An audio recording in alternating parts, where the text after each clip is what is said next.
अस्सलाम वालेकुम, मैं आपका होस्ट महर तनवीर और आप मेरा यूट्यूब चैनल देख रहे हैं महर तनवीर रिएक्ट्स। आज हम बात करेंगे बांग्लादेश के अंदर जो पावर जनरेट की हुई है इंडिया के एक इन्वेस्टर ने जिनका नाम है अंडानी। उन्होंने 850 बिलियन डॉलर की वापसी का मुतालबा कर दिया है और 7 नवंबर की डेडलाइन दे दी है। उन्होंने ये कहा अगर हमें ना पैसे मिले तो हम शायद सोचने पे मजबूर हो जाएंगे कि हम बांग्लादेश को जो हम अपने बिजली दे रहे हैं उसको हम बंद कर दें। और ये याद रखिएगा जो बाकी बिजली बांग्लादेश को मिली है वो नेपाल से आ रही है, वो भी इंडिया के थ्रू ही बांग्लादेश में आ रही। और कहीं ना कहीं अब बांग्लादेश की आवाम ये सोचने पे मजबूर हो गई है कि ये इनकलाब हमें कहीं ले ना डूबे। टके की वैल्यू तो पहले ही टके से भी गिर गई है और अब टका बिल्कुल उसकी कोई वैल्यू नहीं रह चुकी।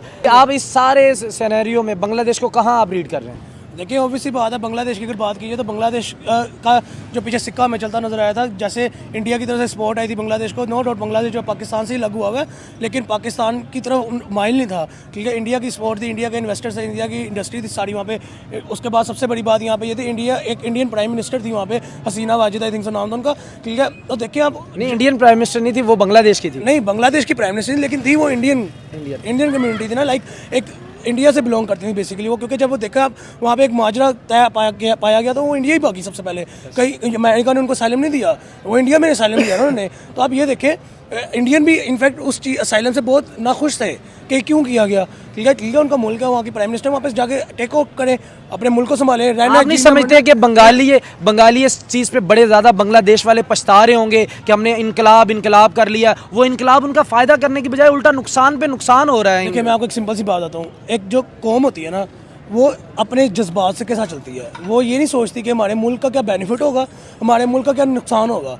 वो अपने जज्बात को लेके, अपनी दिमागी बातों को लेके चल पड़ती है, कदम उठा लेती है। आप देखें पाकिस्तान में भी कई सिचुएशन ऐसी आई हैं जहाँ पे जो अवाम है उन्होंने अपने जज्बात को लेकर कदम उठाए हैं, लेकिन उससे पाकिस्तान को क्या इफेक्ट हुआ उन्होंने वो नहीं देखा।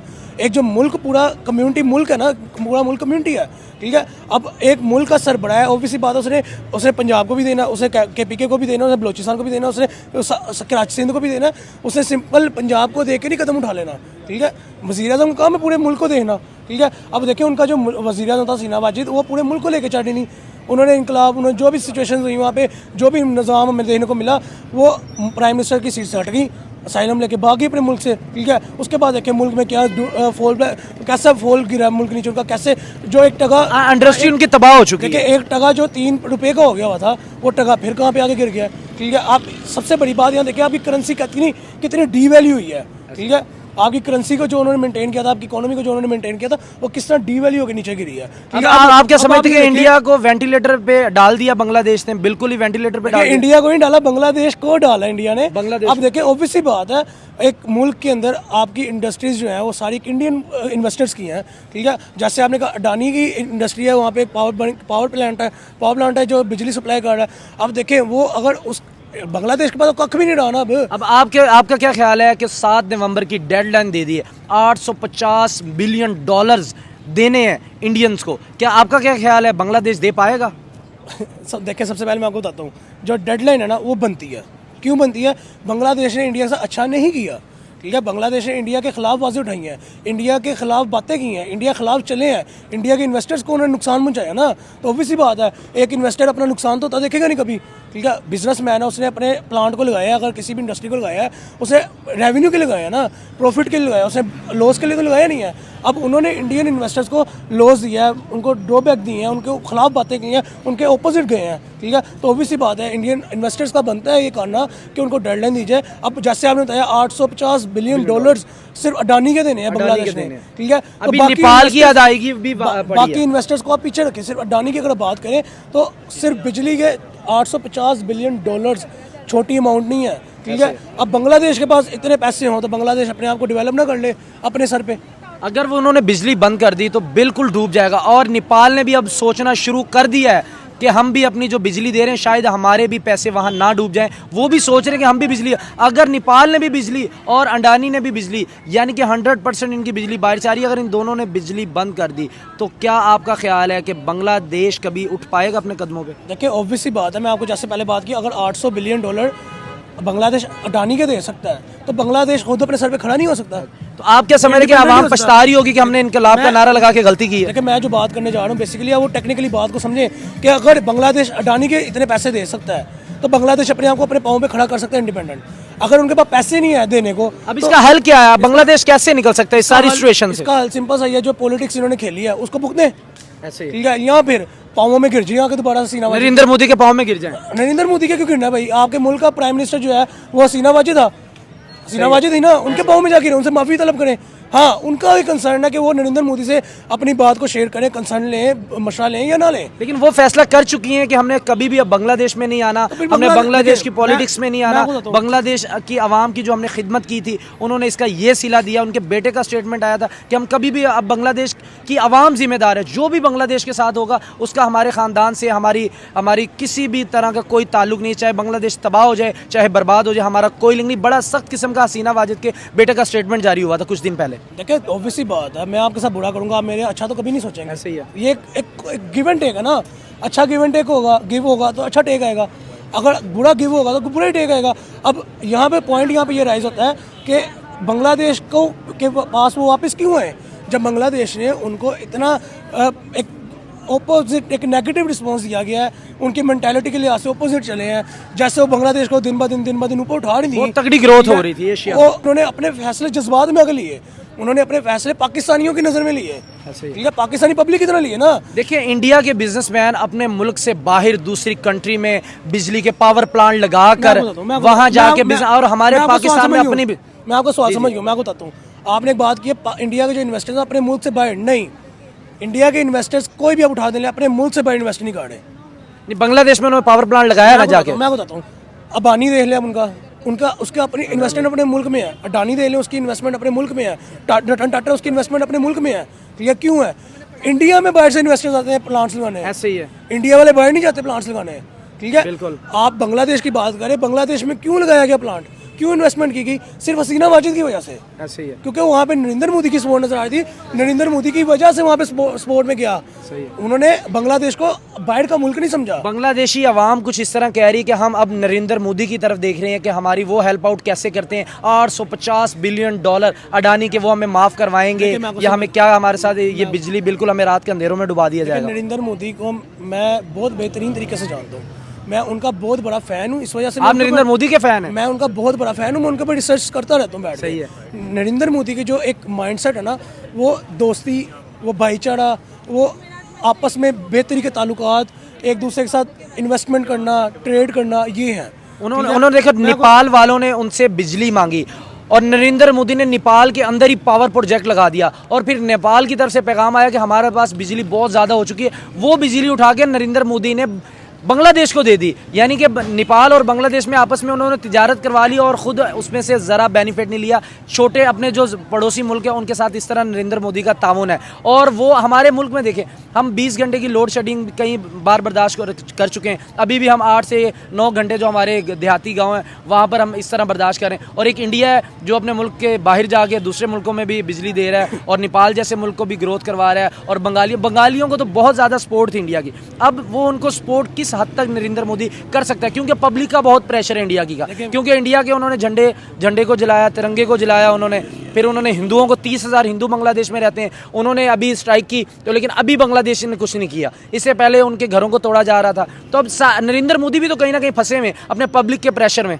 देखिए मैं आपको एक बात बताऊँ, मैंने जैसे बात स्टार्ट की ना, नरेंद्र मोदी का जो माइंडसेट है वो है ट्रेड का, भाईचारे का, दोस्ती का, ठीक है। जिस भी हाव पे उन्होंने, जैसे आपने कहा नेपाल की और बांग्लादेश के आपस में ट्रेड की, खुद फायदा कोई नहीं लिया, ठीक है।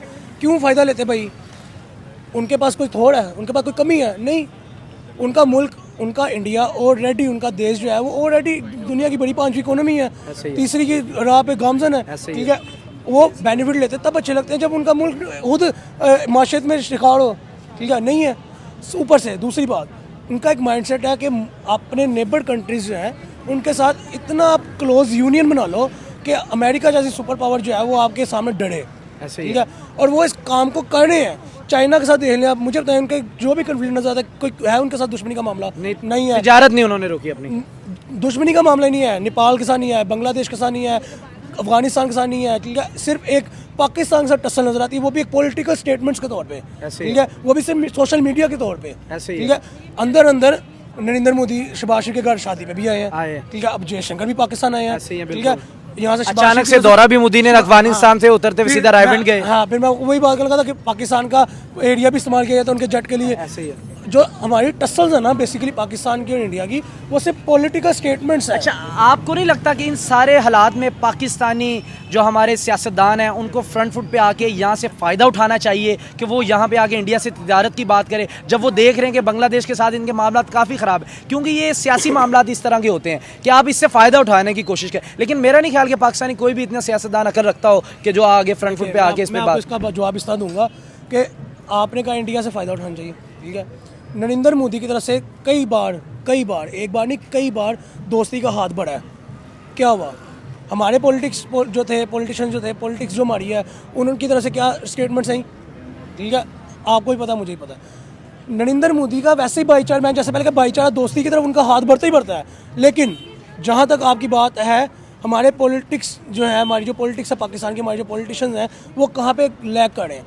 देखिए, बांग्लादेश से फ़ायदा नहीं ले पा सकते, क्यों नहीं ले सकते, अमेरिका का पीछे आता है। ऐसे ही है। अमेरिका ने डंडा दिया हुआ पाकिस्तानी वज़ीर आज़म को। ऐसे ही है। इंडिया के साथ 8 दोस्ती जो ट्रेड शो है, अमेरिका कहाँ से बेनिफिट लेगा, कमाएगा कहाँ से अमेरिका? ऐसे ही है। अमेरिका जो न्यूज़ चला लेता है इंडिया पाकिस्तान ये हो गया वो हो गया, कहाँ से कमाएगा? ऐसे ही है। जो उनका असला बिकता है कहाँ बिकेगा? ऐसे ही है। ठीक है, सोचे इंडिया ना इस को बात भी को। दे रहे हैं और हमें भी दे रहे हैं, यही तो बात है। उनको भी रेफल दे रहे हैं, हमें मैं भी बताता हूँ, F-16 दे रहे मैं हैं। आपको बताता हूँ, सब कॉन्टिनेंट पे घोड़ों ने हुक्मरानी की, ऐसे ही है। मानते हैं कि वो घोड़ा जो है ना वो इस टाइम इंडिया पाकिस्तान पे भी हुक्मरानी करना चाह रहा है, ऐसे ही है। चाह रहा है ये चीज़ को, लेकिन नरेंद्र मोदी इसको फ्लॉप करते जा रहे हैं। क्यों करते जा रहे हैं? वो कहीं ना कहीं स्टेप ले लेता है दोस्ती का। फाइनली मुझे ये बताएं कि नरेंद्र मोदी अपने पब्लिक के प्रेशर से निकल के बांग्लादेश की कोई हेल्प करेंगे या स्टेप डाउन वो भी कर जाएंगे? मैं आपको बताता हूँ, पहली बात वो उनकी पब्लिक नहीं है, वो उनकी फैमिली है। सही है। वो उनका घर है, घराना है। तो आपके देखिए, मैं आपको बताता हूँ, आप कोई गलत स्टेप लें, ठीक है, आपके वालिद साहब या आपके, चलो बेटे की बात कर लेते हैं, आपका बेटा कहे पापा ऐसे नहीं करना, आप अपने बेटे को देखेंगे जाके अपने दोस्त को देखेंगे? अपने बेटे को ऑब्वियसली बात है, तो अपनी फैमिली को देखेंगे ना पहले। नरेंद्र मोदी अपनी फैमिली को देखेंगे, उन्होंने एक गलत स्टेप लेके अपनी फैमिली को अपने से जुदा नहीं करना। सही है। ठीक है, जितनी तीन दफा दौरे हुकूमत करके उन्होंने जो अपनी फैमिली जनरेट की है उससे तो उन्होंने अब बांग्लादेशी अवाम भी बड़ी हमारी उर्दू जबान को समझती है, आप क्या समझते हैं बांग्लादेश को क्या मशवरा आप देना चाहेंगे? देखिए, मैं बांग्लादेश को सिर्फ मशवरा ये दूंगा, अगर तो हसीना वाजी साहिबा अपना जो एक पॉइंट है वो ब्रेक कर लेती हैं और आपके मुल्क में दोबारा आके हुक्मरानी करना चाहती हैं तो वेल एंड गुड, नहीं तो फिर आप भाई टके से भी नीचे चले गए हो। टके से भी नीचे चले गए हो, कोई हाल नहीं है, कोई इनका कोई हल है ही नहीं। अब इनके ऊपर क्राइसिस ही क्राइसिस है। अभी इलेक्शन भी करवाने इनके पास पैसे रिजर्व नहीं है। क्राइसिस क्यों है? इन्होंने किया गलत है। सही है। इन्होंने एक उस हुक्मरान के साथ, एक उस पॉलिटिशियन के साथ गलत किया जो इनकी बेहतरी चाह रहा था, अपना बेनिफिट छोड़ के। वो चाहती वो भी अपने करोड़ों के महल बना लेती, अरबों के गाड़ियाँ ले लेती, अपनी नेटवर्थ 500 करोड़ की बना लेती, नहीं बनाई। वो भी नरेंद्र मोदी के ट्रैक पे में नजर आई। एक सादा जिंदगी, ठीक है, एक आम इंसान और अपने मुल्क की बेहतरी, जहाँ को आप जी, जैसे कि अंडानी ने 7 नवंबर की डेडलाइन दे दी है कि मेरे पे $850 बिलियन वापस करें, वरना मैं पावर बैंक बंद करने के बारे में सोच सकता हूं। इस पे पाकिस्तानी अवाम का रिएक्शन जानते हैं, पाकिस्तानी अवाम क्या कहती है? जी अस्सलाम वालेकुम। अच्छा देखें, अडानी ने अगर ये बात किया ना तो देखें उन्होंने कोई ना कोई चीज़ उन्हें दी हुई थी, ठीक है, जिसकी बेस पे वो कह रहे हैं कि हम हमारी चीज़ वो वापस करें।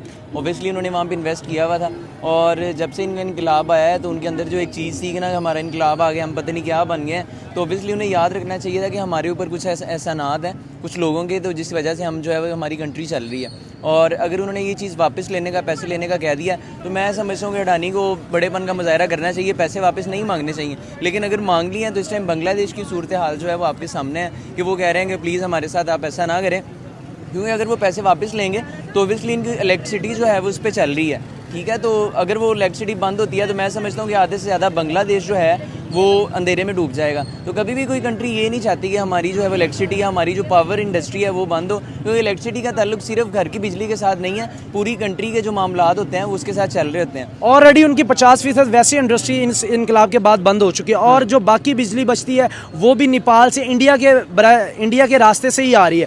नेपाल भी सोचने पे मजबूर हो गया है, अगर अंडानी अपने पैसों की मांग कर रहा है, उसको नहीं मिल रहे, कहीं हमारे पैसे भी ना डूब जाएं, वो भी सोचने पे मजबूर हो गए कि हम भी बिजली अपनी शायद बंद कर दें। देखें, मैं ये समझता हूँ कि जब एक कंट्री के ऊपर जिस तरह पाकिस्तान के अंदर चाइना इन्वेस्ट कर रहा है, तो अगर चाइना आज कह दे कि हमने अपनी तमाम चीज़ें जो है वो वापस लेनी है, तो ऑब्वियसली हमारे लिए भी जो है ना सोचने का पॉइंट आ जाएगा कि यार अब हम क्या करें, क्योंकि सडनली कोई भी चीज़ होती है ना तो उसका अल्टरनेट अगर मौजूद नहीं है तो वो चीज़ हमें अफेक्ट करती है। तो अगर बांग्लादेश से इंडिया पैसे वापस मांग रहा है, ऑब्वियसली वो आप ये चीज़ देखें ना कि वो अडानी नहीं मांग रहा, वो इंडिया मांग रहा है, ठीक है। किसी भी स्टेट का स्टेट टू स्टेट रिलेशंस होते हैं, किसी पर्सन के साथ रिलेशंस कभी भी नहीं होते हैं, ठीक है। तो मैं समझता हूँ कि अगर उन्होंने वापस मांगे हैं तो बांग्लादेश जो है इस चीज़ को सोचने पे मजबूर हो गया हुआ है, और वो ओबियसली कोशिश करेगा कि हम जो है वो अडानी जो हमारे से पेमेंट वापस ना लें, ताकि हम अपनी इलेक्ट्रिसिटी क्योंकि आवाम समझ रही है कि जो रिएक्शन आगे से बांग्लादेश आवाम का इनकलाब में उनके अपने मुल्क में रहना चाहिए। जो उन्होंने इंडिया को दिखाया, जो इंडिया इंडस्ट्री पे उन्होंने हमला किया, ये कहीं ना कहीं ये उसके ताने बाने तो नहीं मेरे अडानी इस चीज़ का बदला ले रहा हो कि ये जो मेरे मुल्क के साथ इन्होंने किया है, मेरी इंडस्ट्री के साथ किया, इस वजह से उनको ये कह रहा है कि मेरे 850 बिलियन डॉलर वापस करो। आप क्या बांग्लादेश आवाम को मशवरा देना चाहेंगे इस सारे वाक़े में कि वो अब क्या करें? मैं यही समझता हूँ कि देखें, अगर वो उनसे पैसे वापस मांग रहे हैं तो इसका एक ही हल है कि वो उनसे रिक्वेस्ट करें, उनकी मिन्नत अल्लाह करें कि यार प्लीज़, यानी कि माफ़ी मांग ले। यानी कि हाँ, माफ़ी देखें, माफ़ी मांगने से इंसान कभी भी छोटा नहीं होता। अगर आपके वहाँ पे कुछ मामलात हैं, अगर आपको कुछ मिल रहा है तो माफ़ी मांगने से अगर पूरी कंट्री का फ़ायदा हो रहा है तो मैं समझता हूँ स्टेट को माफ़ी मांग लेनी चाहिए। क्योंकि बांग्लादेश इस हालत में नहीं है कि 850 बिलियन डॉलर वापस कर पाएगा, क्योंकि उनका आगे इलेक्शन भी आ रहा है। हाँ, देखिए ये चीज़ हम नहीं कह सकते, क्योंकि इसमें ये है ना कि किसी भी कंट्री के जो उनके स्टॉक्स होते हैं वो हमें नहीं पता कि कहाँ पे पड़े हैं, कैसे पड़े हैं। जो चीज़ सामने आपको फ्रेम में नज़र आ रही होती है होनी, ये ज़रूरी नहीं है कि वही चीज़ जो उनका जो अभी रिसेंट जो वज़ीर ख़जाना बैठा है उसने कहा हमारे पास भाई इतने पैसे ही नहीं है। हाँ, अगर वज़ीर ख़जाना ये बात कर रहा है तो फिर तो ऑब्वियसली ये चीज़ सोचने की है ना, फिर तो उन्हें चाहिए कि उनसे रिक्वेस्ट करें, अपोलोजाइज़ करेंगे, प्लीज़ आप जो है वो हमारे साथ इस तरह से नहीं करें। यानी कि साफ अल्फाजों में जो उर्दू और हिंदी समझते हैं कि माफ़ी मांग लेनी चाहिए। माफ़ी मांग लेनी चाहिए। आपका क्या कहना है इसके ऊपर? क्या इंडिया से माफ़ी बांग्लादेश को मांग लेनी चाहिए, सारा ये मामला रिजोल्व हो जाए और 850 बिलियन डॉलर की कुछ टाइम मिल जाए? माफ़ी मांग लेना भी ठीक होगा, पर ये कि अगर टाइम मेरे ख्याल में लेके भी मुझे नहीं लगता कि बांग्लादेश जो है वो ये अमाउंट दे सकता है उनको, क्योंकि 850 बिलियन डॉलर बहुत बड़ी अमाउंट है। तो मेरे ख्याल में जो है ये जिसका आप कह रहे हैं ये अडानी ये इसको थोड़ा सा कम्प्रोमाइज़ कर लेना चाहिए इनसे, क्योंकि बांग्लादेश कोई बहुत बड़ा मुल्क नहीं है, ठीक है। और वैसे भी आबादी के लिहाज से ठीक है बड़ा होगा, पर अगर कहें कि वो पैसों के लिहाज से देखा जाए, यानी कि आप सोच रहे हैं ये जो इनकलाब आया ये बांग्लादेश को ही ले डूबा है? बिल्कुल इस तरह ही क्योंकि इंडस्ट्री भी बंद हो गई, उनकी आवाम भी बेरोजगार होगी, अब जो पावर सेक्टर था वो भी अब कहीं ना कहीं जा रहा है उनका हाथ से। अगर इधर इंडिया ने कोई एक्शन ले ले तो वो वैसे रह जाएंगे। ऐसे ही है, बिल्कुल ऐसे ही, वो बिल्कुल वहाँ पे हर चीज़ बंद हो जाएगी। आपके ख्याल से माफ़ी मांग लेनी चाहिए, नरेंद्र मोदी को कह देना चाहिए या अडानी को, या इंडियन कौम से माफ़ी मांग लेनी चाहिए जो उनके इंडस्ट्री पे हमले वगैरह किए? इंडियन कौम से क्या माफ़ी मांगनी है, कहने का मकसद ये है कि उनको थोड़ा सा कॉम्प्रोमाइज़ बस कर लेना चाहिए, क्योंकि बांग्लादेश नहीं दे सकता पैसे, यहाँ टाइम ले लेना चाहिए। यही अगर पावर बैंक बंद हो गया तो बिल्कुल बांग्लादेश डूब जाएगा। बिल्कुल इस तरह ही है। जी, बहुत बहुत शुक्रिया। मेरे चैनल मेहर तनवीर रियाज को सब्सक्राइब करना ना भूलिएगा, लाइक शेयर वीडियो को कर दीजिएगा। अल्लाह हाफिज़।